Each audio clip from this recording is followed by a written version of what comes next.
మీ అందరికీ క్రిస్మస్ శుభాకాంక్షలు. దేవుని వాక్యాన్ని చదువుకుందాం.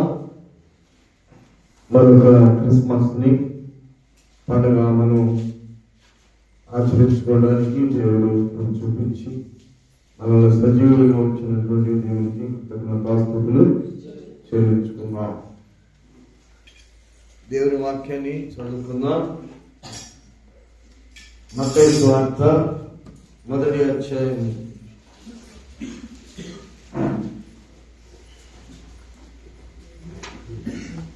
మత్తయి సువార్త 1వ అధ్యాయం 21, 22 వచనాలు.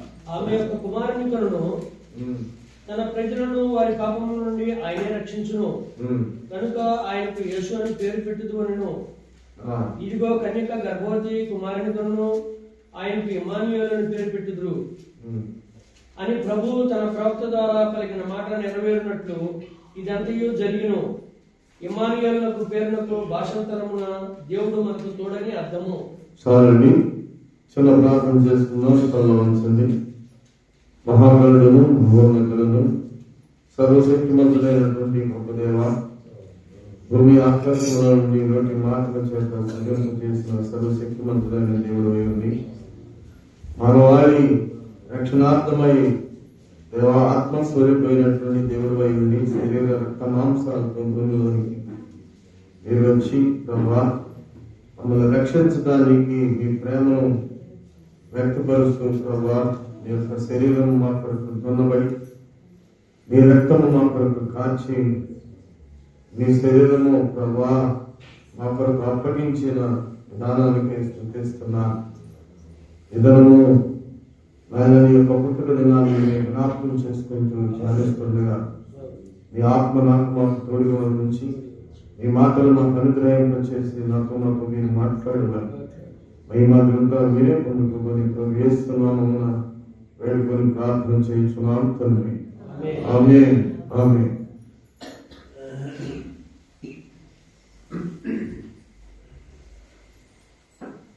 ఆమె యొక్క కుమారుని కనును. ఆమె అంటే మరియా. ఆమె యొక్క కుమారుని కనును. తన ప్రజలను వారి పాపముల నుండి ఆయనే రక్షించు.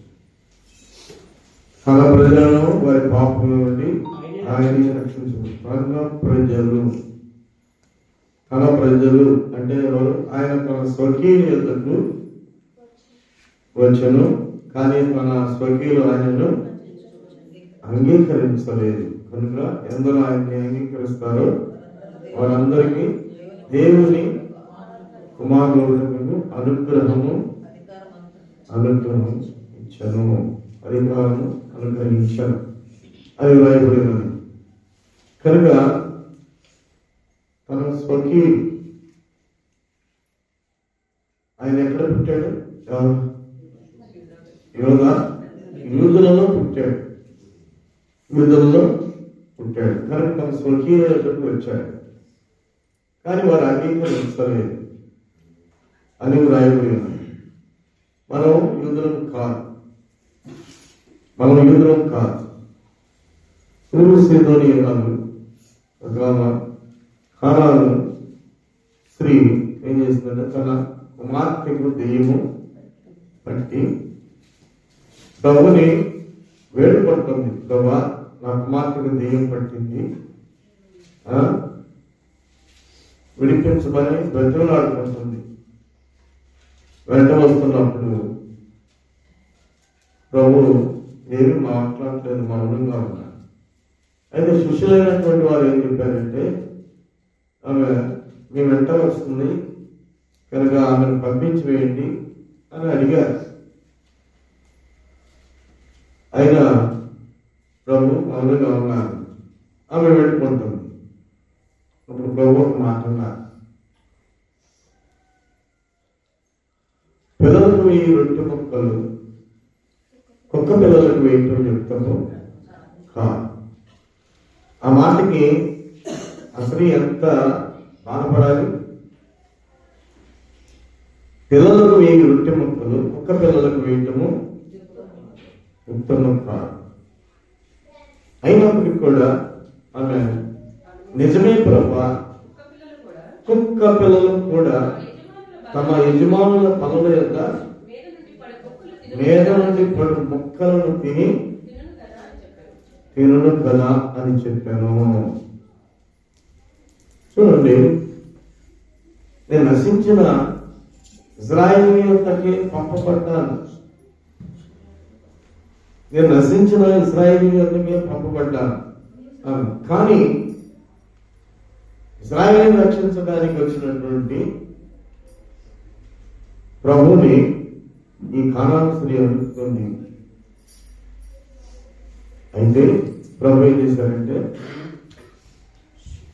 నీ విశ్వాసము గొప్పది. ఇశ్రాయేలీలో కూడా ఇలాంటి విశ్వాసాన్ని కోరదు. నీ విశ్వాసం గొప్పది, నువ్వు కోరినట్లే నీకు జరుగునుగాక. కనుక పిల్లరా, మనమందరం కూడా ఇప్పుడు యూదులు కాదు, కానీ యేసుక్రీస్తు ప్రభు అందరికీ ప్రభు. ఎవరు ఆయన అంగీకరిస్తారో వారందరికీ ప్రభు, మనందరికీ దేవుడు. యెహోవా దేవుడు కాగల జనులు ధన్యులు. కానీ దేవుడు ఒక్కడే అని మనం నమ్మాలి. అనేక రీతిలుగా దేవుడు ఉన్నారని చెప్తున్నారు, కానీ దేవుడు ఒక్కడే. ఆయనే సర్వశక్తిమంతుడు, సర్వోన్నతుడు, సర్వ సృష్టి కర్త. అందుకని దేవుడు వాక్యం, సర్వోన్నతమైన స్థలములో దేవుని మహిమయు ఆయన ఇష్టమైన బిడ్డలకి భూమి మీద సమాధానం కలుగును గాక అని లోపలు చూపిస్తున్నారు. కనుక సర్వోన్నతుడు ఆయన మన కొరకు ఈ లోకానికి వచ్చున్నాడు. ఇది ఈ విషయము పాత నిబంధనలోని యెషయా గ్రంథంలో రాయబడింది. ఏమని? కన్యక గర్భము ధరించి యేసుప్రభు ఇంకా 700 సంవత్సరాలకి భూమి మీదకి వస్తాడు అన్న సంగతి ఎరిగిన వారుగా ఉండి ప్రవక్తలైన వారు ప్రవచించారు. రక్షకుడు భూలోకానికి వస్తాడు. మానవుడు ఎందుకు మానవునికి రక్షణ? ఆదాము చేసినటువంటి అజ్ఞాత క్రమమును బట్టి సంక్రమించినటువంటి పాపము మనుషులందరిలోనికి ప్రవేశించింది. ఆయన జన్మ ఒక ప్రత్యేకంగా ఉన్నది. ఏమిటంటే ఆయన నరుడిగా పుట్టాడు, కానీ పాపం లేని వాడిగా పుట్టాడు. నరుడిగా పుట్టాడు కానీ పాపం లేని వాడిగా పుట్టాడు. కానీ ఆ సంగతి యూదులకు కూడా తెలుసు, కానీ వారు గ్రహించలేకపోయారు. దేవుని వాక్యం ఏమిటంటే వాళ్ళ మీద ముసుగు ఉన్నది. వాళ్ళ మీద ఏముంది? ఆ ముసుగు తీసివేయబడాలి అని అంటే అన్ని జనుల యొక్క ప్రవేశము సంపూర్ణము కావాలి. యెషయా ప్రవచిస్తున్నాడు, ఏలయనగా మనకు శిశువు పుట్టెను, మనకు కుమారుడు అనుగ్రహించబడెను, ఆయన భుజముల మీద రాజ్యభారము. ఇప్పుడు ఆయన ఎందుకు విశ్వాసం ఉంచిన వారికే ఏం దొరుకుతుందని? ఆయన రాజ్యంలోనికి ప్రవేశించగలుగుతాం. ఆయనే దేవునికి మానవునికి మధ్య వర్తిగా ఈ లోకంలో శరీరధారిగా ఈ లోకానికి వచ్చిన దేవుడుగా ఈ లోకానికి వచ్చినట్లయితే, అంటే దేవుని యొక్క రూపంతో ఈ లోకానికి వచ్చినట్లయితే ఎవరు ఆయన చూడలేరు. ఆయన శక్తి, ఆయన యొక్క వెలుగుని ఎవరు చూడలేరు. అందుకని ఆయన రూపాన్ని ఎలా మార్చుకున్నాడు? మనుష్య రూపంలో మార్చుకొని ఆయన మన ఎదుట ప్రత్యక్షమయ్యాడు. కనుక ఆయనకి ఆశ్చర్యకరుడు, ఆలోచనకర్త, బలవంతుడైన దేవుడు, నిత్యుడైన తండ్రి, సమాధాన కర్త. మనకి అన్ని చక్కగా ప్రతి సంవత్సరము కూడా ఈ మాటలు మనం ధ్యానం చేస్తున్నాం. ఆశ్చర్యకరుడు అంటే ఆయన జన్మ ఆశ్చర్యం. అంటే ఆయన ఎవరైనా ఒక జన్మించాలంటే ఒక పురుషుడు స్త్రీ యొక్క కలయికను బట్టి ఒక బీజం అనేది ఒక రాగలుగుతుంది భూమి మీద. కానీ ఇక్కడ ఆయన జన్మ ఆశ్చర్యం. ఎలాగా? స్త్రీ పురుషుని ఎరగనటువంటి స్త్రీ కన్యక గర్భవతి కావడం ఆశ్చర్యం. అందుకని దూతం చెప్తున్నాను, దయాప్రాప్తురాలా నీకు శుభము, దయాప్రాప్తురాలా నీకు శుభము అని అత్యస్వార్త చదువు. ఆ దూత లోపలికి వచ్చి ఆమెను చూసి, దయాపాత్రురాలా నీకు శుభము, ప్రభువు నీకు తోడై ఉన్నాడని చెప్పాను. ఆమె ఆ మాటకు బహుగా తొందరపడి ఈ శుభవచనం ఏమిటో అని ఆలోచించుకుంటుండగా దూత, మరియా, భయపడకుము, దేవుని వలన నీవు కృప పొందితివి, దేవుని వలన నీవు కృప పొందితివి, ఇదిగో నీవు గర్భము ధరించి కుమారుని కని ఆయనకి యేసు అని పేరు. ఇప్పుడు ఎలా గర్భం ధరించాలంట? పరిశుద్ధాత్మ వలన. అందుకు మరియా పురుషుని ఎరిగిన దానినే ఎలాగ జరుగునని అనగా దూతతో అనగా దూత పరిశుద్ధాత్మ నీ మీదకి వచ్చును, సర్వోన్నతుని యొక్క శక్తి నిన్ను కమ్ముకొనును కనుక పుట్టో శిశుడు పరిశుద్ధుడై దేవుని కుమారుడు అనబడును. యేసు కుమారుడు అనబడుతున్నాడా? దేవుని కుమారుడా?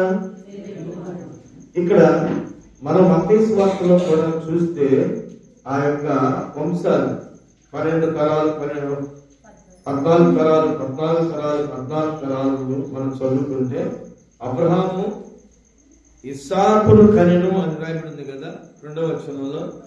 ఇస్సాకు యాకోబును కనెను అని రాయబడింది. అలాగా వరుసను మనం కిందకి రావడం చూస్తే 16వ వచనంలో యాకోబు మరియా భర్త అయిన యేసేపును కనెను అని రాయబడింది. ఆమె యందు యేసు పుట్టెను అని రాయబడింది. ఇక్కడ ఏమరాయబడింది? యాకోబు మరియా భర్త అయిన యేసేపును కనెను, యేసేపు యేసుక్రీస్తును కనెను అని రాయబడిందా? ఆమె యందు క్రీస్తు. ఆమె యందు అంటే ఇక్కడ యేసుతో ప్రమేయం అక్కడ లేదు. ఇక్కడ అబ్రహాము ఇస్సాకును కనెను, ఇస్సాకు యాకోబును కనెను అని రాయబడి ఉంది. అలాగా మనం చూసుకుంటా వస్తే యాకోబు యేసేపును కనెను, ఆమె యందు క్రీస్తు అనబడిన యేసు పుట్టెను. ఇక్కడ యేసు ప్రమేయం లేదు, కానీ ప్రధానం చేయబడి ఇశ్రాయేలీయుల్లో ప్రధానం చేయబడిన తర్వాత వివాహం వరకు కూడా తండ్రి ఇంటే ఉంటారు. ఒకవేళ ఈ సంగతి గర్భవతి అయిన సంగతి తెలిసినటువంటి రీతిని బట్టి, ఎందుకంటే అప్పటి వరకు ఎవరికి పురుషుని స్త్రీ యొక్క కలయికను బట్టి గర్భం వస్తుంది, అంతే కదా. అయితే ఇక్కడ గర్భం వచ్చిందంటే ఒక ప్రత్యేకత ఉంది. ఈ ప్రత్యేకతను బట్టి ఒకవేళ గర్భవతి అయితే వ్యభిచారం చేసినట్లుగా నేరస్తులవుతుంది. ఆ వ్యభిచారం చేసినటువంటి నేరస్తులైనటువంటి ఆ వ్యక్తిని ఏం చేయాలి? రాళ్లతో కుట్టి చంపాలని ధర్మశాస్త్రం. కనుక ఇప్పుడు అందుకని దేవుడు ఏం చెప్పాడంటే యేసేపు నీతిమంతుడే కనుక యేసేపు అయ్యో ఇలాగ గర్భవతి అయినప్పుడు ఆ సంగతి యేసేపుకు తెలిసి తాను నీతిమంతుడు కనుక అవమానపరచులక రహస్యముగా ఆమెను విడనాడాలని తన మనసులో అనుకున్నాడు. అయితే దూత తనకు కనబడి ఏం చెప్పింది? ఇదిగో ప్రభువుతో స్వప్నమందు అతనికి ప్రత్యక్షమై దావీదు కుమారుడు యేసుకు నీ భార్య అయిన మరియను చేర్చుకున్నటకు మరియను చేర్చుకున్నటకు భయపడకుము. ఆమె గర్భము ధరించినది పరిశుద్ధాత్మ వల్ల ఆమె యొక్క కుమారుని కనును తన ప్రజలకు వారి పాపం నుండి ఆయనే రక్షించును. ఇక్కడ దూత వచ్చి ఏం చెప్పింది? యేసుకి అర్థం చేసింది, ఎలాగ గర్భం వచ్చిందో అర్థము చేసింది. కనుక పుట్టుక ఆశ్చర్యము. యేసుక్రీస్తు ప్రభు యొక్క పుట్టుక ఆశ్చర్యం. ఎలాంటి మనలాంటి పుట్టుక కాదు, మనలాంటి శరీరము ఉన్నది కానీ మనలాంటి పుట్టుక మాత్రము కాదు. అది ఆశ్చర్యం, అది ఆశ్చర్యం. అయితే దేవుడు ఆశ్చర్యకరుడు. ఆయన నోటి మాట తోటి ఏం చేశాడండి? సృష్టిని సృష్టించాడు. ఆయన నోటి మాట సృష్టిని సృష్టించినప్పుడు ఆయన ఈ భూమి మీద ఉన్నటువంటి కొంత మట్టిని తీసి ఆకారాన్ని చేసి జీవవాయువు ఊదినప్పుడు జీవాత్మ ఆయన, నరుడు జీవాత్మ ఆయన. అది ఆశ్చర్యం. మట్టిలో జీవవాయువు ఒక ఆకారాన్ని చేసి ఊదినప్పుడు జీవాత్మ ఆయను అని.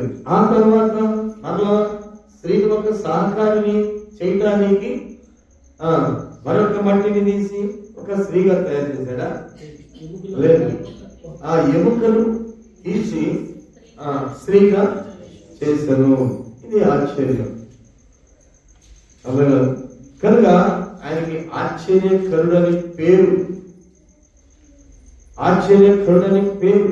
కనుక ప్రతి వారు కూడా మనము పాపులుగా పుట్టాం. ఆదాము ద్వారా సంక్రమించినటువంటి ప్రతి పాపము మనలో ఉన్నతంగా ఏమైంది? పాపం అనేది పెరిగిపోతుంది. కనుక ఎక్కడ పాపం పెరుగుతుందో అక్కడ కృప కూడా విస్తరించి ఉన్నది అని రాయబడింది. కనుక ఈ పాపాన్ని మనం పోగొట్టుకోవాలంటే యేసుక్రీస్తు ప్రభుని మనం అంగీకరించాలి. యేసుక్రీస్తు ప్రభుని ఎప్పుడైతే మనం అంగీకరించి మన పాపాలు పోగొట్టు, ఆయన తన ప్రజల ఎందుకు పంపబడ్డాడు కానీ మన కొరకు. అయినా కానీ పేతురు ఏం చెప్తున్నాడు? యేసుక్రీస్తు అందరికీ ప్రభువు, అందరికీ ప్రభు, లోక రక్షకుడు. ఆయన ఎందరో ఆయన అంగీకరిస్తారో వారందరికీ ఆయన రక్షణ కలుగు చేయడానికి ఈ లోకానికి ఆయన వచ్చున్నారు. కనుక ఆదాము ద్వారా వచ్చినటువంటి పాపము మరలా ఒక వ్యక్తిని రక్షకుడుగా భూమి నుండి తీయకుండా పరలోకము నుండి భూలోకానికి దేవుడు ఏ రీతిగా తీసుకుని, ఎంత జ్ఞానం చూడండి. అక్కడ శరీరం ఉండాలి, పాపము లేకుండా ఉండాలి. శరీరము ఉండాలి అంటే రక్త మాంసాలతో ఉన్నటువంటి శరీరమై ఉండాలి. కానీ లోకంలో ఉన్నటువంటి పాపము అంటకుండా ఉండాలి. అంటే ఏం చేయాలి? దేవుని యొక్క ప్రణాళిక ఎంత గొప్పగా ఉంటుందో చూడండి. కనుక ఆయన ఆలోచనకర్త అని అక్కడ పేరు పెట్టబడను. ఏమన్నది? పేరు. అన్ని ఎన్ని పేర్లు అక్కడ ఉన్నాయి? ఎన్ని పేర్లు ఉన్నాయండి? 5 ఉన్నాయి. పేర్ల పేరు పెట్టబడను. అక్కడ మరి బహువచనం వాడాలా, ఏకవచనం వాడాలా? అక్కడ ఏకవచనం రాయబడింది. ఇన్ని పేర్లు ఉన్నాయి కదా. ఆశ్చర్యకరుడు, ఆలోచనకర్త, బలవంతుడైన దేవుడు, తండ్రి సమాధానకర్త. కానీ ఇన్ని పేర్లు మరి అన్ని పేర్లు అంటావా పేరు అంటావా? పేర్లు అంటాం మనం, కానీ ఒక్కటే అక్కడ పేరు అని పెట్టబడింది. కనుక తండ్రి కుమార పరిశుద్ధాత్మ దేవుడు ఏకదేవుడు, ఆయన ఒక్కడే ఉన్నాడు. ఆ ఒక్కడైన దేవుడు ఆయన రూపాన్ని ఎలా మార్చుకున్నాడు? కుమారుడిగా మార్చుకొని ఈ లోకానికి మానవాళిని రక్షించడానికి, మానవ స్వభావం నుంచి విడిపించడానికి, దైవత్వాన్ని కలుగు చేయడానికి దేవుడు ఈ లోకానికి వచ్చిన దేవుడు మానవుని యథార్థవంతునిగా చేశాను అని రాయబడింది. కానీ ఏం కలిగి ఉన్నాడు? వివిధమైన తంత్రాలు కల్పించుకుని ఉన్నాడు. ఆ తంత్రం అన్ని పోవాలి అంటే యేసు ప్రభు దగ్గరికి మనము రావాలి. ప్రభు దగ్గరికి మనం వచ్చినట్లయితే ఆయన మన కొరకు చేసిన త్యాగాన్ని మనం జ్ఞాపకం చేసుకోగలిగినట్లయితే, ఆయన కార్చిన రక్తము, ఆయన రక్తము పరిశుద్ధ రక్తము, అంతకుముందు రక్తము కాల్చబడింది. ఏ పాపము? మనం చేసినటువంటి దోషాన్ని బట్టి, పాపాన్ని బట్టి ఎడ్ల రక్తము, గొర్రెల రక్తము, దువ్వల రక్తము చిందించి ఏం చేశారంటే మన పాపానికి ఆ ప్రధాన యాజకుడి దగ్గరికి వెళ్ళి తన పాపాన్ని చెప్పుకొని ఆ అర్పణ ఇచ్చినప్పుడు ఆ రక్తాన్ని తీసి ప్రోక్షింపచేసి బలిపీఠం మీద ఆ బలి చేసినప్పుడు ఆ పాపానికి పరిహారము జరిగేది. కానీ మాటి మాటికి మరలా పాపం చేసేవారుగానే మన పాపానికి విడుదల లేదు. కనుక శాశ్వతమైనటువంటి విడుదల పొందడానికి దేవుడు తన రక్తాన్ని ఇచ్చి పాప విమోచన కలుగు చేయడానికి యేసుక్రీస్తు ప్రభు ఈ లోకానికి వచ్చినాడు. కనుక ఆయన రక్తంలో ఏమి లేదు, పాపము లేదు. మన రక్తంలో పాపం ఉంది.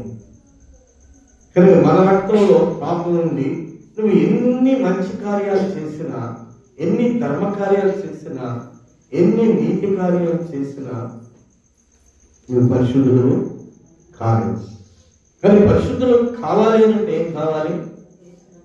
యేసుక్రీస్తు ప్రభు యొక్క రక్తములో మన ప్రతి పాపము కడగబడాలి. అంటే క్రీస్తునందు విశ్వాసము ఉంచాలి. ఇది అనుభవపూర్వకంగా తెలిసేదే తప్ప వాక్యాన్ని వింటున్నాము, దాన్ని అనుసరించడానికి, అనుసరణలోకి వెళ్ళటానికి నీ పాపాన్ని ప్రభు దగ్గర ఎప్పుడైతే నువ్వు ఒప్పుకోగలుగుతావో అప్పుడే ఆ పాపానికి విముక్తి, విమోచన అనేది జరుగుతుంది.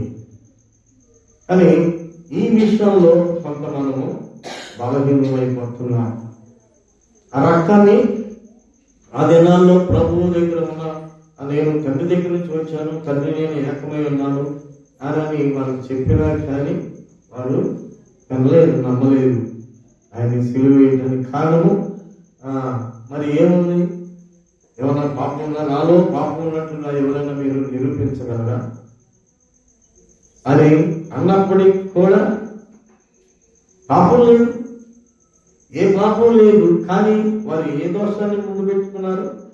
తండ్రి కుమారుడు అని చెప్పుకున్నాడు కనుక తన మరణానికి పాత్రుడు అని తీర్పు చేశారు. కానీ దేవుని యొక్క శక్తి ఎవరు పుట్టించలేరు, ఎవరు చెప్పండి, చంపలేరు. మరి యేసుప్రభుని చంపేసినట్లుగా మరి చంపేశారు కదా, మరి తీసుకెళ్ళి ఏం చేశారు? సమాధి చేశారు. ఆ సమాధి చేసినప్పుడు ఆ సమాధిలో 3వ దినాన దేవుని యొక్క శక్తి ఏం చేసింది? వాళ్ళు ఎంత భద్రత చేసినా, భద్రంగా ఉంచినా కానీ ఏమైపోయింది? పునరుద్ధారుడై తిరిగి ఆయన మరణము ఆశ్చర్యము, ఆయన పునరుద్ధానము కూడా ఆశ్చర్యం. కనుక దేవుడు ఆశ్చర్యకరుడు. దేవుడు ఒక్కడే దేవుడు. కనుక ఆ దేవుని మనం నమ్మినట్లయితే, నమ్ముట నివసమైతే నమ్మవారికి సాక్ష్యం. అందుకని పునరుత్థానమును జీవమును నేనే, నా యందు విశ్వాసం ఉంచువాడు నా యందు విశ్వాసం ఉంచువాడు వాడు విశ్వాసం ఉంచువాడు చనిపోడు, చనిపోయినను బ్రతుకును. నా యందు విశ్వాసం ఉంచువాడు చనిపోడు, చనిపోయినను బ్రతికి నా యందు విశ్వాసం ఉంచువాడు మరి అన్నడు చనిపోడు అని రాయబడింది. చనిపోవడం అంటే ఏంటండి? నా యందు విశ్వాసం ఉంచువాడు చనిపోడు, బ్రతికి నా యందు విశ్వాసం ఉంచువాడు మరి అన్నడు చనిపోడు. యోహాను సువార్త అందుకు యేసు పునరుత్థానమును జీవము నేనే, నా యందు విశ్వాసం ఉంచువాడు చనిపోయినను బ్రతుకును, బ్రతికి నా యందు విశ్వాసం ఉంచు ప్రతివాడు ఎన్నటికీ చనిపోడు. కనుక ఈ విషయం నువ్వు నమ్ముతున్నావా అని అంటున్నాడు. కనుక మనం అందరూ ఇప్పుడు ఏమైపోయాం? అపరాధముల చేత పాపముల చేత ఏమైపోయాం? చచ్చిన వారం అయిపోయాం. ఆయన విశ్వాసం నుంచి చనిపోయినను బ్రతుకును. అంటే ప్రభు దగ్గరికి మనం రాగలిగినప్పుడు మనం ఏమవుతాం? బ్రతుకుతాం. బ్రతికి నా యందు విశ్వాసం ఉంచేవాడు మరి అన్నట్టు చనిపోవడం అని దేవుని వాక్యం ఉంది కదా. అక్కడ చాలా మంది చనిపోతున్నారు కదా అని అనుకుంటాం. ఏ విషయంలో ఇక్కడ అర్థం చేసుకోవాలి? మనం ఆత్మీయ అర్థాన్ని చేసుకోవాలి. బైబిల్ అంతా కూడా ఆత్మ సంబంధమైన అవగాహన కలిగి ఉన్నప్పుడే అని అర్థం చేసుకుంటాం. ఆత్మ సంబంధమైనటువంటి వారికే అర్థం అవుతుంది. శరీర సంబంధులకి బైబిల్ వాక్యము అర్థము కాదు. ఇథియోపియా దేశానికి సంబంధించిన ధనాధికారి అక్కడ యెరూషలేముకి వెళ్ళి దేవాలయానికి వెళ్ళి వస్తా ఉన్నాడు, వెళ్తున్నాడు, వస్తున్నాడు, వాక్యం చదువుకుంటున్నాడు, కానీ ఆయనకు అర్థం కావట్లేదు. పరిశుద్ధాత్మ దేవుడు ఏం చెప్పాడంటే, ఫిలిప్పికి ఏం చెప్పాడంటే, ఆ త్రోవలోనికి వెళ్ళి ఆ నపుంసకుడు ఆయన ఏం చేస్తున్నాడు? దేవాలయానికి వెళ్తున్నాడు, వస్తున్నాడు, ఆయనకి వాక్యం చదువుతున్నాడు, కానీ అర్థం కావట్లేదు. కనుక నువ్వు అవునా నీకు అని చెప్పినప్పుడు వెళ్ళి ఆ రథం దగ్గరికి వెళ్ళి, నువ్వు చదువుతున్నా నీకు అర్థమవుతుందా అంటే, ఎవరు నాకు త్రోవ చూపుకుంటే ఎలాగో నేను గ్రహించగలను. ఆయనే మార్గము. ఎవరు నాకు త్రోవ చూపుకుంటే అంటే ఎవరు? ఇప్పుడు మనకు మార్గము యేసే మార్గము. దేవుని వాక్యాన్ని మనం చదువుతాం కానీ అవగాహన చేసుకోవడంలో విఫలమైపోతున్నాం. కనుక ఇక్కడ ఆయనే మార్గము. ఎవరు త్రోవ చూపుకుంటే ఎవరు? దేవుడు మాకు అప్పుడు రథమును ఆపి ఎక్కించినప్పుడు రథములో కూర్చొని యెషయా గ్రంథం చదువుతున్నాడు. ఆ యెషయా గ్రంథం చదువుతున్నప్పుడు ఈ మాటలకు అర్థం చెప్పాడు. అర్థం చెప్పినప్పుడు ఎక్కడ అర్థం చేసుకున్నాడు. అర్థం చేసుకుని ఏం చేశాడంటే, తన మార్పు చెందిన విధానం అక్కడే కనబడుతుంది. రథం వెళ్తానే ఉంది, నీళ్ళు వచ్చింది. పక్కన ఏదో చెరువు వచ్చిందో లేకపోతే కాలం వచ్చిందో, ఇగో నీళ్ళు ఉన్నాయి, బాప్తిసం ఉండడానికి ఇంకా ఆటంకం ఉందా అని అడిగాడు. వెంటనే దిగి బాప్తిసం తీసుకున్నట్లుగా రాయబడింది. కనుక పిల్లరా, మనం ఇక్కడ ఆయన ఆశ్చర్యపడు ఆలోచన. ప్రతిసారి కూడా నువ్వు దేవుని యొక్క సన్నిధిలో ప్రార్థన చేస్తూ ఉన్నప్పుడు నీకు ఒక ఆలోచన పుడుతుంది. నీ అంతరంగము నీకు ఎలా ఉందో నీకు ఆలోచన కలుగు చేస్తాడు. నేను మంచి, నా దృష్టికి నేను మంచి అనుకుంటావు, కానీ నీ హృదయంలో నీ పాపం ఏంటో నీకు అర్థం అవుతుంది. మనుషుల దృష్టికి నీవు మంచివాడివి కనబడవచ్చు, కానీ ఒకవేళ మంచి కనబడవచ్చు, కానీ నీ హృదయ స్థితి, నీ అంతరంగ స్థితి నీకు తెలుస్తుంది, కానీ దేవుడు కూడా తెలుస్తుంది. ఆలోచనకర్త, బలవంతుడైనటువంటి దేవుడు. ఆయన ఏదో పేరు పెట్టుకొని పిలుచుకొని రకరకాలైన దేవుడు ఆయన చెప్పుకోవడం కాదు, కానీ ఆయన సృష్టికి కర్త, బలవంతుడైనటువంటి దేవుడు ఆయనకి. బలహీనులైన వారిని ఆధారం చేసుకున్నప్పుడు మనము భక్తిహీనులుగా ఉండి బలహీనులుగా ఆధారం చేసుకున్నప్పుడు మనం జయశీలు కాలేము. ప్రభునందు మనం నిలిచి ఉండి బలవంతుడైనటువంటి దేవుని మనం ఎప్పుడైతే ఆధారం చేసుకుని ఉంటామో బలవంతుడైన దేవుడు నీకు తోడై ఉంటాడు. ఇమ్మానుయేలు అని ఆయనకి పేరు పెట్టబడును అన్నాడు. ఇమ్మానుయేలు అనే పదానికి అర్థం ఏంటి? దేవుడు మనకి తోడు. బలవంతుడైన దేవుడు నీకు తోడై ఉండాలి. ఏ విషయంలో ఇస్తాడు? శత్రువా, వ్యాధ, పాపమా, లోకమా, నశింపు చేసే స్థితిగతుల ఏదొచ్చినా కానీ వాటి నుంచి నిన్ను విడిపించాలి అని అంటే బలవంతుడైనటువంటి దేవుడు నీకు తోడై ఉండాలి. అవి మనం దేవుని వాక్యంలో ఎన్నో చూస్తున్నాం. అతి తక్కువ సంఖ్యతోటి విస్తారమైనటువంటి జనసమూహము బహు స్థూలకాయలైనటువంటి ఆయుధాలు కలిగినటువంటి వారిని ఓడించినట్లుగా దేవుని వాక్యాన్ని మనం చూస్తున్నాం.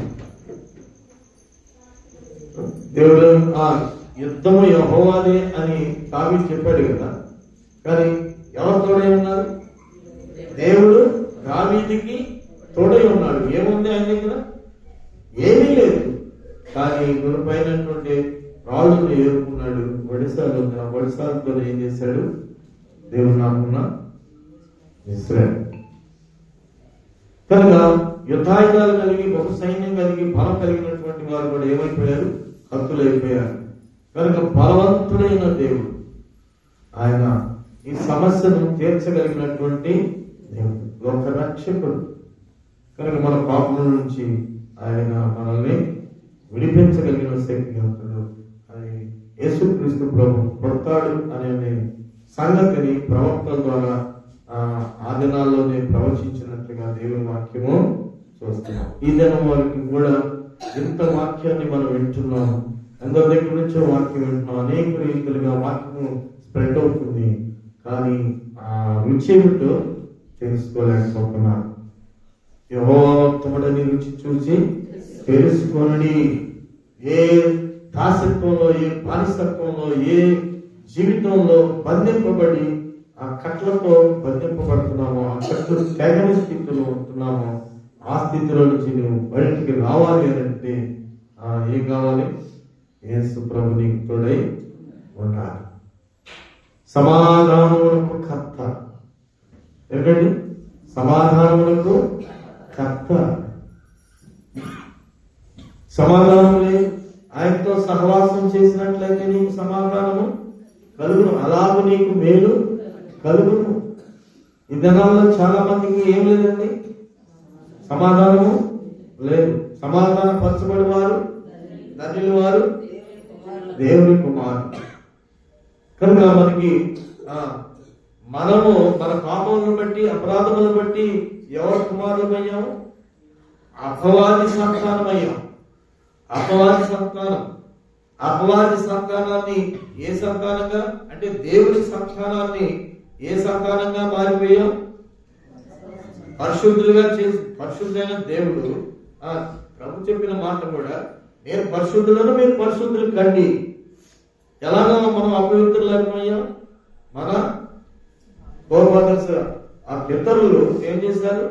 పాపం చేశారు. ఆ రక్తంలో నుంచి వచ్చిన రక్తం ఇదంతా కూడా పాపపూరితమైంది. అందుకని అంటాడు అపవాది, ఏమంటాడంటే ఈ లోకమంతా కూడా నా స్వాధీనంలో ఉంది. ఒక్కసారి నీవు నాకు నమస్కారం చేసినట్లయితే, అగ్గిపెట్టినట్లయితే నీకు అందరినీ నీకు ఇచ్చేస్తాను. ఎంత ధైర్యంగా మాట్లాడుతున్నాడండి అపవాది. ఎంత ధైర్యంగా మాట్లాడుతున్నాడు. వాడు దొంగయు దోచుకొని ఎవరిని దోచుకున్నాడు? ఎవరు కోరికిచ్చాడు? దేవుడు మానవుడికి ఎవరు కోరికిచ్చాడు? ఎవరి ఆత్మ అందులో పెట్టాడు? దేవుని ఆత్మ, దేవుని కోరిక. అలాంటి మానవుణ్ణి అపవాది ఏం చేశాడు? ఆజ్ఞాతి క్రమమును బట్టి ఆ పాపం ప్రవేశించింది, అందరికీ సంక్రమించింది. ఏ భేదం లేదు, అందరూ పాపం చేసి దేవుని యొక్క మహిమను పొందలేకపోతున్నారని దేవుని వాక్యం ఉంది. అందరూ అంతటా మార్పు చెందాలని దేవుని యొక్క ఉద్దేశము, దేవుని యొక్క ప్రణాళిక ఏమని. కనుక ధర్మశాస్త్రము చేయలేనటువంటిది యేసుక్రీస్తు ప్రభు చేశారు అని కూడా దేవుని వాక్యము రాయబడింది. పాపానికి విముక్తి జరగాలి, పాపానికి పరిహారం జరగాలి, పాప విమోచన జరగాలి అని అంటే యేసుక్రీస్తు ప్రభు ద్వారానే తప్ప మరొక మార్గము లేదు. అందుకని ప్రభు చెప్పారు, నేనే మార్గము, నేనే సత్యము, నేనే జీవము. కనుక అటు సత్యాన్ని మనం కలిగి సత్యవంతులే, సత్య సంబంధులే నిత్య జీవానికి వారసులు అవుతాం. సత్యమును అమ్మివేయక, దేవుని వాక్యం ఏం చెప్తుంది? సత్యమును అమ్మివేయక. లోపల మనం ఏం చేస్తున్నామండి? అబద్ధికులుగా, అన్యాయస్తులుగా, అసత్యులుగా మనం జీవిస్తున్నాం. కానీ దేవుని యొక్క కుమారుడు అద్వితీయుడుగా ఈ లోకానికి ఆయన వచ్చినాడు.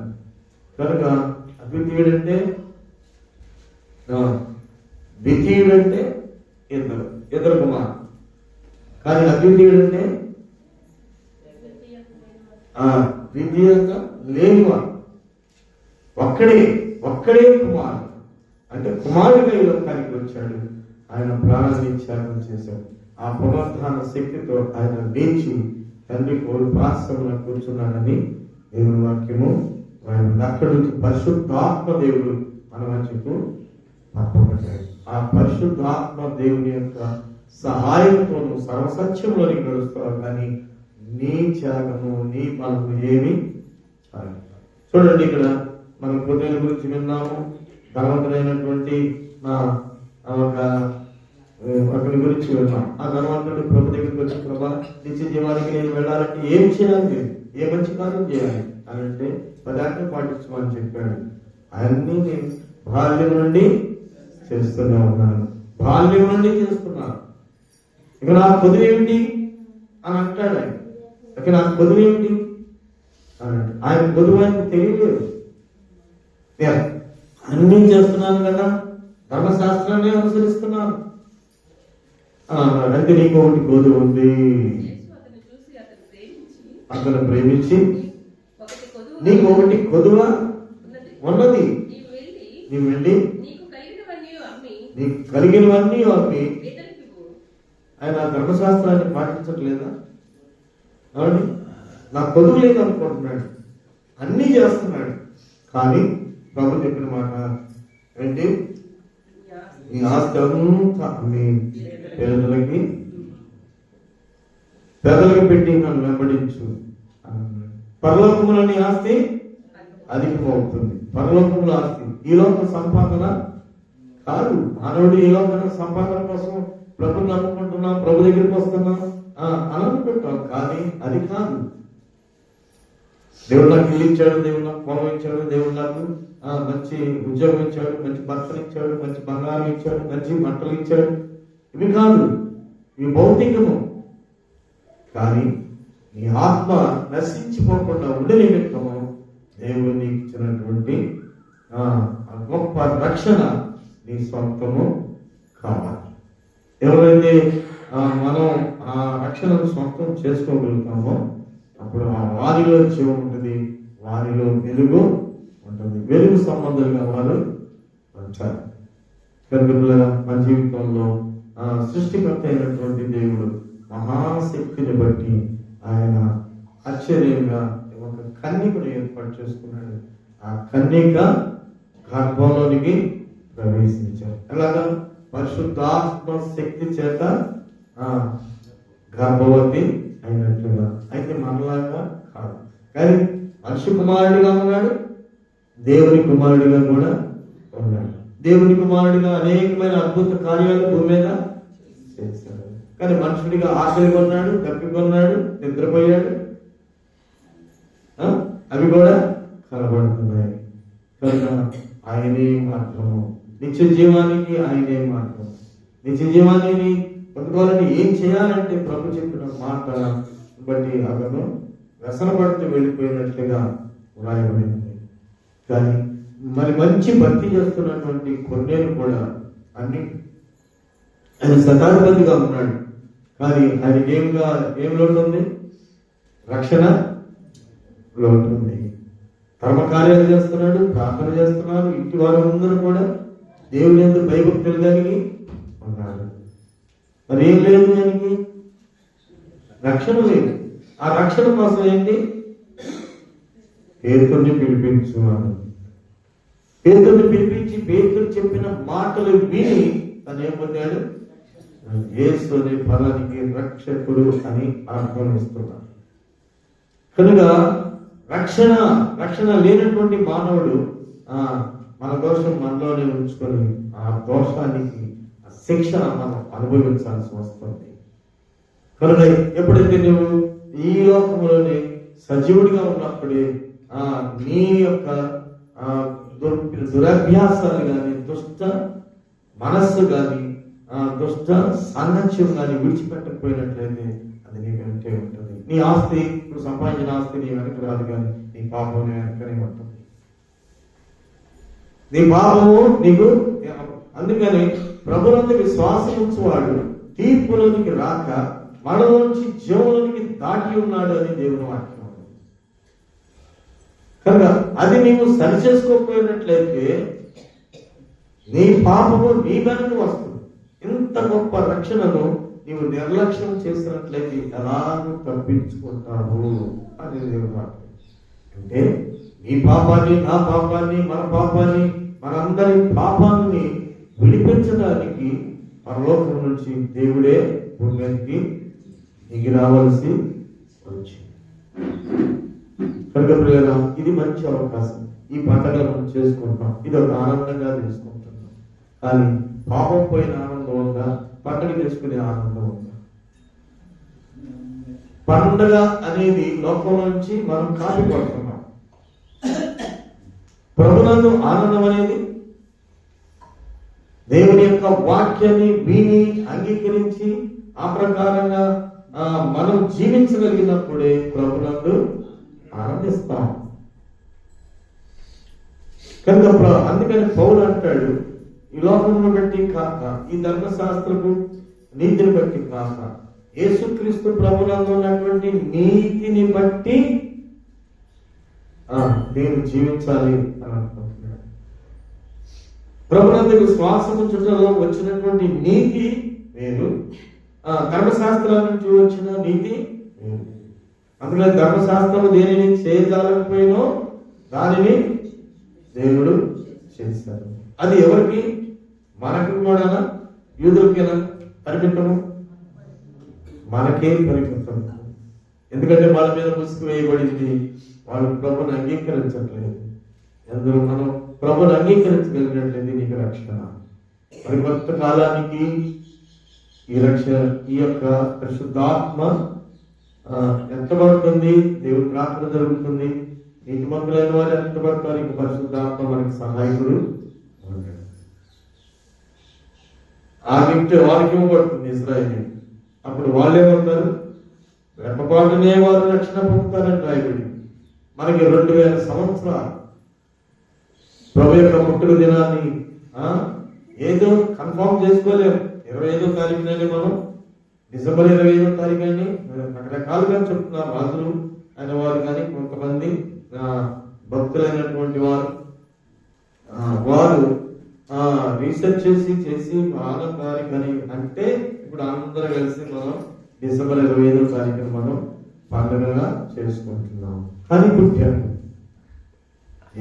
ఎప్పుడు పుట్టాడు అనేది మనకు క్వశ్చన్ కాదు. ఎందుకు పుట్టాడు? పుట్టిన పండుగ రూపం మార్చుకొని మనం ఏదో సంతోషంగా ఆనందంగా ఉండటం కాదు. కానీ నా పాపాలు విమోచించడానికి రక్షకుడుగా ఈ లోకానికి వచ్చాడు.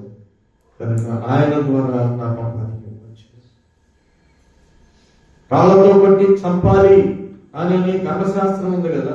ఒక పాపాత్మురాలైనటువంటి స్త్రీ ప్రభు దగ్గరికి వచ్చి కన్నీళ్లు విడుస్తూ మన పాపాలన్నీ ఒప్పుకుంటున్నప్పుడు ప్రభు ఏం చెప్పారు?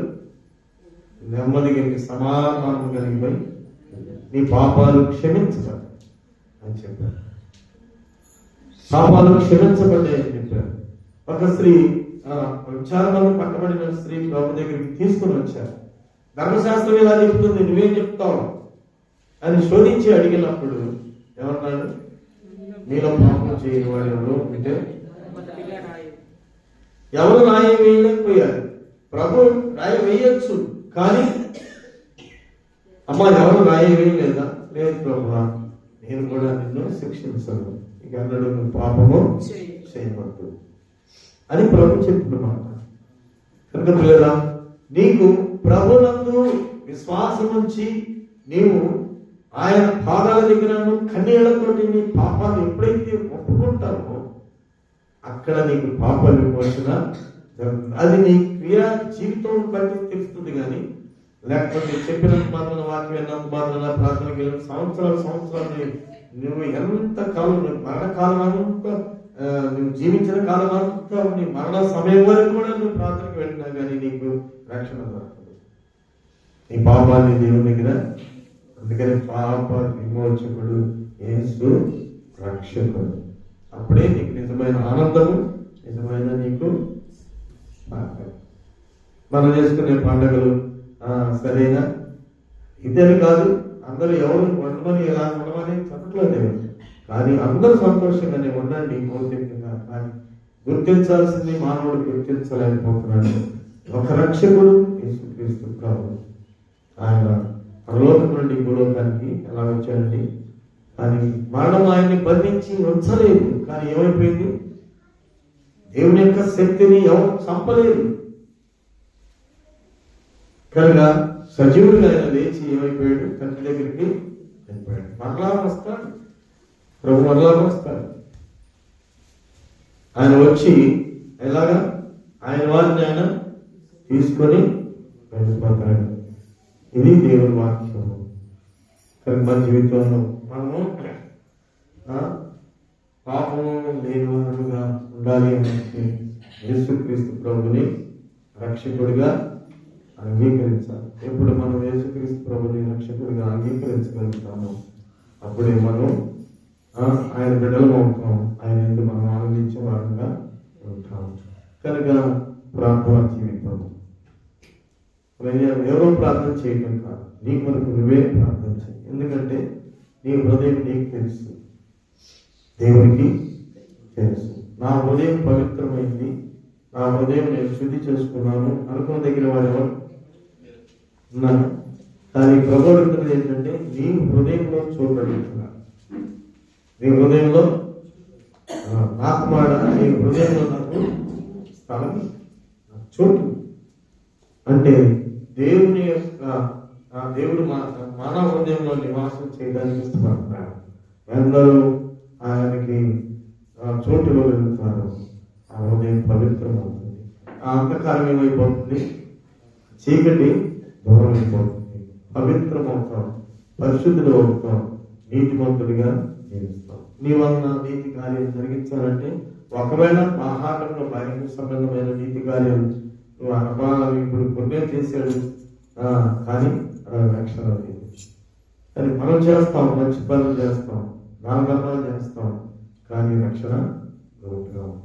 కనుక యేసుక్రీస్తు ప్రభుని మన హృదయంలో చేర్చుకున్నట్లయితే ఆ హృదయం పవిత్రంగా ఉంటుంది. పవిత్రంగా ఉంటుంది. లోకంలో అనేకులు కలిసి ఉంటాం, పాపులు కలిసి ఉంటారు, పాపం చేసేవాళ్ళు ఉంటారు, నీతిమంతులు ఉంటారు. కానీ పాపం చేసేవాళ్ళు పాపము చూస్తూ ఉంటారు, కానీ వారి పాపము ఎవరికి అంటదు. అందుకని ఇహలోక సంబంధమైన మాలిన్యము నీకు అంటకుండా నిష్కలంకమైనటువంటి భర్త పాపాన్ని కడిగివేసుకున్న తర్వాత ప్రభుత్వం గడిపే సమయము ఈ లోక మాలిన్యం నీకు అంటకుండా కాపాడు. కనుక క్రిస్మస్ పండుగ చేసుకోవటం కాదండి, పండుగ చేసుకోవడం కాదు. కానీ అంతకంటే ఏదో నీకు చేసుకోవద్దని కాదు, కానీ అసలైనటువంటి మార్పు జీవితమే నిజమైన పండగ. మార్పు జీవితం అది ఒక అవకాశం దేవుడు మనకి ఇచ్చినాడు. పాపాన్ని ఎవరు పోగొట్టుకోలేదు. ఏ మానవుడు తనంతట తన పాపాన్ని పోగొట్టుకోలేదు. చేయటం చాలా సులువుగా చేయవచ్చు, కానీ దాన్ని పోగొట్టుకోవడం యేసుక్రీస్తు ప్రభు యొక్క రక్తము. ఆయన జన్మ ఆశ్చర్యము, ఆయన మరణం ఆశ్చర్యము, ఆయన పునరుద్ధానము ఆశ్చర్యం. అయితే ఆ రక్షకుడే తండ్రి కుడి పార్శ్వమున కూర్చొని ఉండి పరిశుద్ధాత్మ దేవుని మన మధ్యకు పంపించాడు. ఎందరూ ఆయన్ని అడుగుతారు, ఆ దేవుడు వారందరికీ కూడా సహాయకుడిగా ఉన్నాడు. కనుక లోకస్వార్త 11వ అధ్యాయంలో ప్రభుని నువ్వు అడిగినట్లయితే పరిశుద్ధాత్మ దేవుడు నిశ్చయంగా నీకు అనుగ్రహించును అని రాయబడింది. పరలోకమందున్న మీ తండ్రి, పరలోకమందున్న మీ తండ్రి. ఇప్పుడు అందరికీ ఎవరండి తండ్రి? పరలోకమందున్న మీ తండ్రి అడుగు వారికి పరిశుద్ధాత్మను ఎంతో నిశ్చయముగా అనుగ్రహిస్తుంది. మనం ఇప్పుడు ప్రభుని ఏమనుకోవాలి? మనం దేవుని ఏమనుకోవాలి? పరిశుద్ధాత్మ ఏం చేస్తుంది? సర్వసత్యంలోనికి నడిపిస్తుంది. శరీరం ఉంది, శరీరానికి కావలసిన అన్ని దేవునికి తెలుసు. కానీ నీకు సత్యం లోటుగా ఉంది, నీతి లోటుగా ఉంది, పరిశుద్ధత లోటుగా ఉంది. కనుక పరిశుద్ధాత్మ దేవుని నువ్వు అడిగినట్లయితే నిన్ను సర్వసత్యంలోనికి నడిపిస్తాడు. అడుగు వారికి నిశ్చయముగా దయచేయదు కదా. కనుక మనం సంవత్సరాలు గతించిపోతున్నాయి, పండుగలు చేసుకుంటున్నాం, కానీ ఏమి లేదు. చెప్పండి. పరిశుద్ధాత్మ ఇదే పండుగని రకరకాలుగా ఎన్నెన్నో మనుషులకు ఆశ్చర్యరీతిగా చేసుకుంటున్నారు. కానీ నిన్న మేము ఉదయకాలం చెప్పుకున్నాం ఏమంటే చిన్న ఒక కృప, దేవుని కృపను పొందుకోవాలంటే ఆయన కృపను బట్టే రక్షించబడతాం, ఆయన కృపను బట్టే రక్షించబడతాం. కానీ మన నీతి కార్యాలను బట్టి రక్షించబడలేదు. ఆయన కృప ఎలా కావాలి మనకి?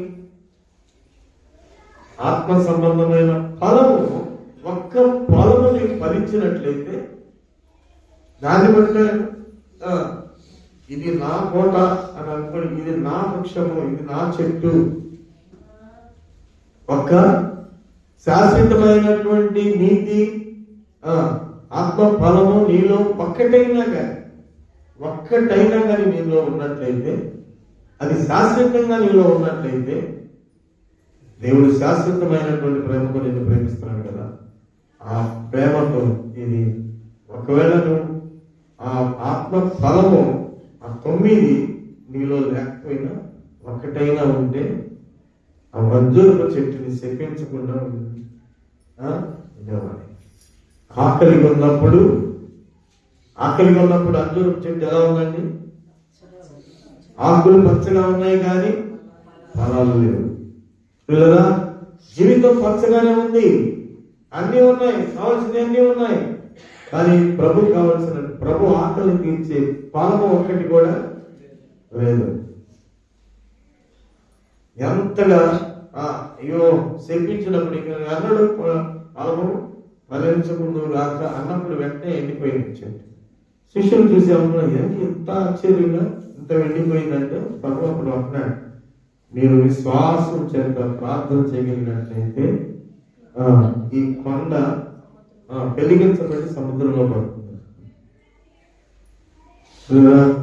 పాపము కొండ పరిమాణంలో మనలో ఉంది.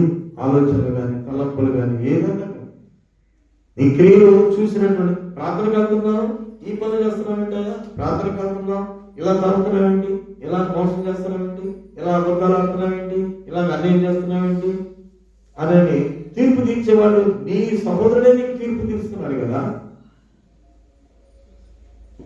నువ్వు చేస్తున్నటువంటి నీ పొరపాట్లు నీ ఎదుటి వ్యక్తి నీకే తీర్పు తీరుస్తున్నాడు. నీ అంతరంగాన్ని ఎదుటి వ్యక్తికి చూపించలేదు కదా. నీ అంతరంగాన్ని చూస్తున్నటువంటి దేవుడు మరి ఇంకెంత తీర్పు తీస్తాడు? కనుక యేసుక్రీస్తు ప్రభు యొక్క జన్మ విధానం ఆశ్చర్యం. నీ జీవితంలోనికి ప్రభు వస్తే, నీ హృదయంలోనికి ప్రభు వచ్చినప్పుడు ఆశ్చర్యం. నీలో తగ్గింపు జీవితం కనబడుతుంది. ఎందుకంటే దేవుడు తను లిప్తులుగా చేసుకుని భూలోకానికి నరుడిగా వచ్చాడు. నరుడిగా వచ్చి ఎంతవరకు అంటే మరణం పొందినంతగా, చివరి వరకు రక్తము కారునంతగా ఆయన అప్పగించుకున్నాడు. తను అప్పగించుకున్నాడు. ఆయనే పునరుద్ధరణి తిరిగి లేచాడు. మన జీవితంలో కూడా అలాంటి అనుభవంలోనికి మనం ప్రభు నందు విశ్వాసం నుంచి మన పాపాన్ని ఆయన ద్వారా బయటికి తీసివేసుకొని ప్రభు నందు మనం నిలిచి ఉన్నట్లయితే అదే నిజమైన ఆనందము, అదే నిజమైనటువంటి క్రిస్మస్ పండుగ మనం అనుకోవచ్చు. ఇవన్నీ లేదు. చాలా మంది ఏం చేస్తున్నామంటే మనం సరైనటువంటి పండుగ చేయలేకపోతున్నాం. వాక్యానుసారమైనటువంటి జీవితము మనం కాదు కనుక బాహ్యమైనటువంటి సంబంధమైనటువంటి అలంకరణతోనే బాహ్య సంబంధమైన అలంకరణతోనే మన పండుగ ముగిస్తుంది ప్రతి సంవత్సరం. శుభ్రంగా ఇల్లంతా శుభ్రం చేస్తుంటే నేను విజయవాడలో నీ హృదయం సరిచేసావా, ఎంత ఆసక్తిగా ఇల్లు శుభ్రం చేస్తుంటే అక్కడ నాకు అనిపించింది, నీ హృదయాన్ని సరిచేసావా ఈ పండగకి అని దేవుడు నాకు హెచ్చరిక చేస్తున్నాడు. అప్పుడు నేను నిజమే, ఇది ఎంత భయంకరమైనటువంటి ఘోరమైన వ్యాధి కలదో ఈ హృదయం, దీన్ని బాగు చేసుకోండి, అదే నిజమైన పండుగ. అందుకని ఇది ఎలా బాగుంటుందంటే నా కుమార నీ హృదయము నాకిమ్ము అన్నాడు. ఆ హృదయంలో ఆయన నివాసం చేయాలి, దీన్ని బాగు చేసుకోవడానికి. కనుక నీ అతిక్రమంలో, నీ పాపములు, నీ దోషములు అవన్నీ కూడా ఏం చేయాలి? ప్రభు పాదాల దగ్గర కుమ్మరించుకోవాలి. అప్పుడు సంపూర్ణమైనటువంటి విడుదలలో నిజమైనటువంటి ఆనందాన్ని పొందగలుగుతాము. ప్రార్థన చేసుకుందాం.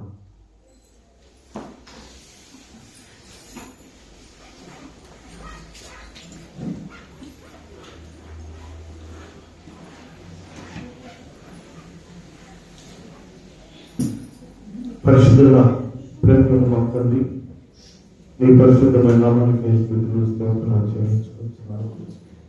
దేవా, మీ కృపను బట్టి, మీ ప్రేమను బట్టి మీరు మమ్మల్ని ప్రేమించారు. ఈ సంవత్సరము ప్రభా నీ పుట్టినదినాన్ని మేము జ్ఞాపకం చేసుకుంటూ మేమందరం కూడా మీ మందిరంలో సమావేశమయ్యాం. అయితే ప్రభా మా కొరకు నీవు జన్మించిన విధానం ఏమిటో మేము జ్ఞాపకం చేసుకుంటున్నాం. పరలోకం నుండి ఆత్మస్వరూపమైన దేవుడు అయి ఉండి, రక్షకుడు అయి ఉండి, సమస్తమును సృష్టించగలిగినటువంటి శక్తివంతుడు అయి ఉండి, ప్రభా ఒక పాప శరీరాకారంతో ప్రభా మానవుల మర్చికొని వచ్చి ఈ ప్రాణము మా కొరకు అప్పగించి ప్రభా రక్తము కారుణంతగా శ్రమపడి శిలువ మార్గంలో వేలాడి ప్రభా మా కొరకు ఆయన మరణించారు. పునరుద్ధరణై తిరిగి మరణించారు. మా జీవితంలో కూడా అతి పునరుద్ధాన శక్తి మేము కలిగి ఉండడానికి మాకు మా పాప విషయంలో మేము పశ్చాత్తాపడడానికి, పాపాన్ని తీసివేసుకుని మా హృదయంలో నీకు స్థానం ఇచ్చి ప్రభా నేను చేర్చుకొని మేము జీవించడంలో పాపలుగా తీసుకొచ్చిన మా ప్రియులందరినీ బట్టి చూపిస్తున్నాను. ప్రభాని ఆశ్చర్యకరుడు, ఆలోచనకర్త, బలవంతుడైన దేవుడు, నిత్యుడు తండ్రివి ప్రభా, సమాధానములకు కర్తలు నాయన. మా జీవితాల్లో, మా కుటుంబాల్లో సమాధానాన్ని మీరు అనుగ్రహించేయండి. నీ నామ ఘనత కొరకు, నీ నామ మహిమ కొరకు ప్రభా ఈ లోకంలో మేము నీకు సాక్షులుగా జీవించడానికి సాధించమని ప్రార్థిస్తున్నాను. మీరు ఏర్పాటు చేసుకున్నటువంటి విశేషాలకు ప్రభా, మీరు బోధించిన ప్రభా నీ వాక్యము వారు కలిగి ఉండడంలో ప్రభా ఇక్కడ లోకాన్ని వారు విసర్జించారు, కానీ నిన్ను కలిగి ఉండి నీ నామాన్ని బట్టి సర్వలోకానికి స్వార్థ సత్యాన్ని తీసుకుని వెళ్ళారు. అంత సాక్షులైపోయారు. కానీ ప్రభా నాయన మహా ఆనందంగా నీ యొక్క నాయన నామములు బట్టి శ్రమ అనుభవించి ప్రాణాలు పోగొట్టుకున్నారు. కానీ సత్యవాక్యాన్ని ప్రభా అందరికీ తెలియజేస్తున్నారు. వారిని బట్టి ప్రభా నేటికి ప్రభా మేము అందరం కూడా ప్రభా ఈ వాక్యాన్ని ప్రభా పంచుకుంటున్నాం. ఈ వాక్యం ద్వారా మేము జీవిస్తున్నాం. అయితే నిజమైనటువంటి మార్గంలో నిలవడానికి సహాయం చేసి భౌతిక సంబంధమైన వాటికి మనసుంచుకోవడం కాకుండా మా ఆత్మలను రక్షించుకోవడానికి నీ వెలుగును మాలోనికి ప్రవేశించావు. నీ వెలుగై వచ్చావు. నాలో ఉన్న అంధకారాన్ని పోగొట్టుకొని వెలుగు సంబంధాలుగా మేము నిలిచి వెలుగు ఫలమైనటువంటి నీతి, సమాధానము, సత్యము మాలో కనపరచినట్లుగా ప్రభావ మీరు సహాయం చేయి. తీసుకొచ్చిన మా ప్రియులందరినీ బట్టి ఉన్నాను. ప్రతి ఒక్క నిలబడి మీరు దర్శించి సహాయం చేయి. మహిమగంత మీరే పొందుకోమని ప్రభు యేసు నామములో ప్రార్థిస్తున్నాము తండ్రి. ఆమేన్.